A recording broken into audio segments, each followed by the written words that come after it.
Hello friends, welcome to Built on the Rock Recovery. And how appropriate that I have some of the most beautiful rocks and mountains completely surrounding me. I have just walked 10 kilometers from Canmore to Valley View, and it's another 10 kilometers if I decide to walk to Banff. However, if I do that, that's going to be 40 kilometers round trip. Walking on foot. I haven't totally decided if I'm going to do that yet. But let me just give you a little view of where I am. You know, it's called Valley View, but it's a lot more than that, isn't it?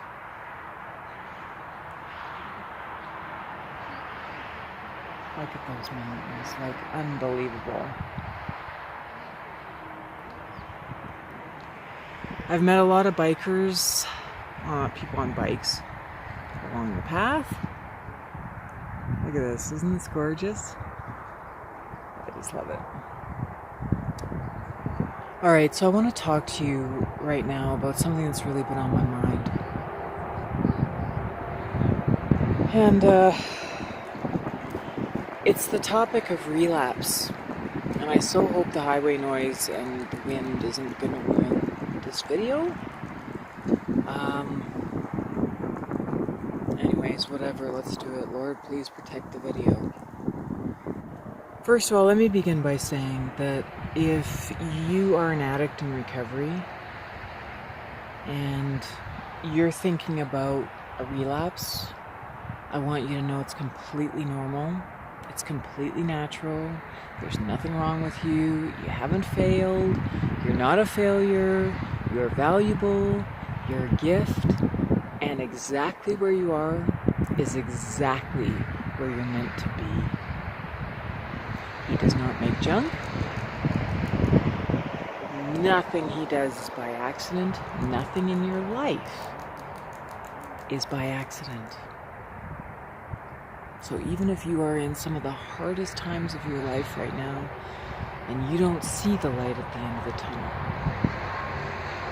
first of all, the light is coming. It might be dark right now, but the light is coming.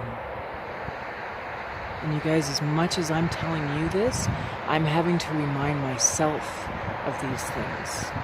Can you imagine that over 14 years of recovery that maybe I've had a thought or two of relapsing? Yes, I'm not immune. I've had a variety of situations happen where I've been so triggered that I thought that using would help. But it doesn't help, and here's why, and here's what I'm going to tie into this conversation. There's a recovery term called playing the tape to the end. I call it your emergency brakes. What are your emergency brakes? Well, we all know that emergency brakes on a vehicle stop you from an accident, a disaster, a dangerous situation. Well, emergency brakes in recovery are very similar to that.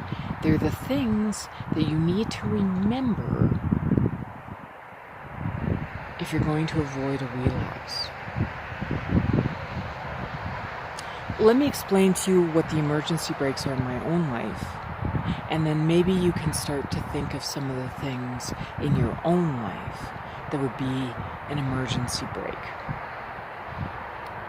So this is how a relapse for me would look like. Let's say I go back to meth, which is my DOC, my drug of choice. First of all, what we know about relapse is that you don't go back to the very beginning where it was all fun and light and free. When you relapse, you go back to exactly where you were. So for me, I'm not going to go back to when it was all easy and fun.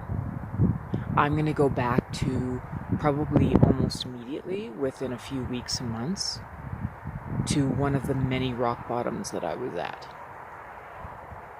I would start lying and hiding out and manipulating everyone like I used to, which means my employers, which means that this government job that's setting up my whole future because it has a pension would be gone. The brand new vehicle that I just picked up, after my buddy Abdi ran into my old car, I went and got a brand new vehicle, 2020 fully loaded Tucson. It's beautiful. His name is Jeremiah. I'll do a video on him. He's fabulous. That would be gone, repoed. The house that I've bought, gone. I wouldn't be able to make the payments because once I get back on meth, the only thing I'll be thinking about is my next fix and, I don't know, killing someone and then probably just shooting myself in the head.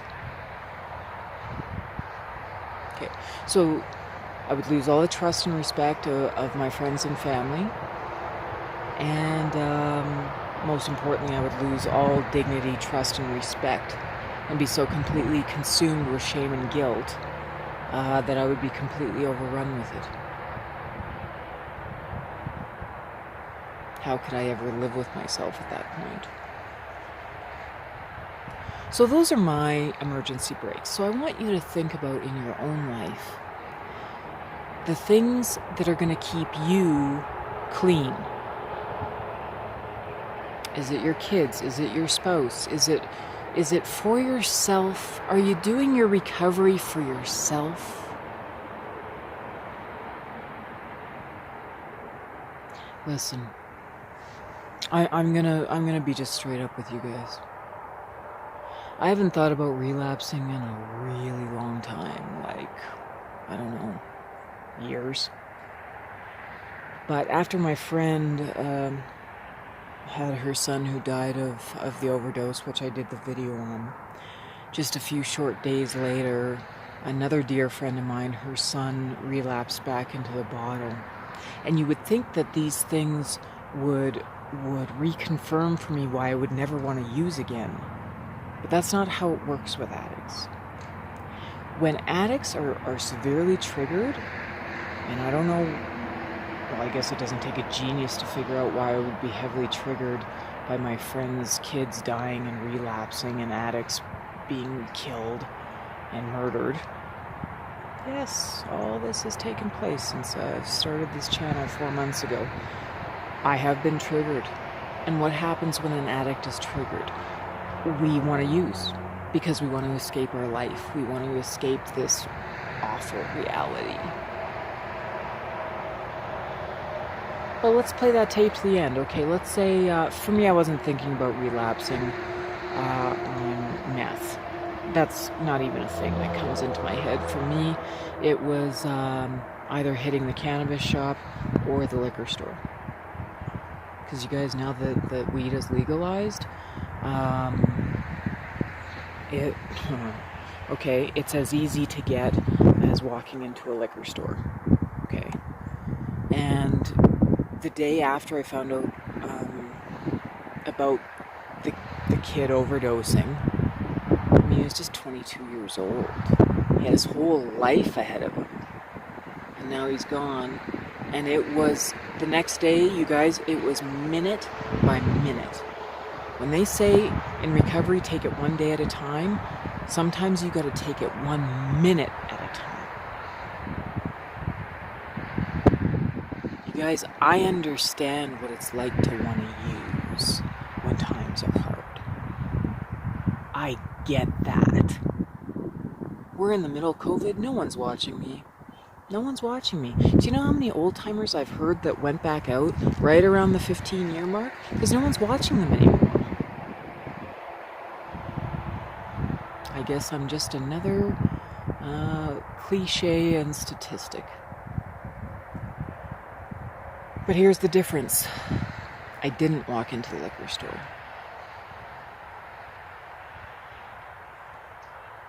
You know what I did instead? And you know what I find really helps? I went for like a 5-hour walk in nature. right now, I'm going through some huge stress in my life. Big changes. The Lord is calling me to change in a big way, especially for this channel. If I'm going to guide you guys, I need to be exemplary. But there's also a level of pressure that comes with that. Being in the public eye, there's a level of pressure and excellence that comes along with that. I know I can do it because He's called me to do it. But it's got its struggles, and I'm sure you can imagine.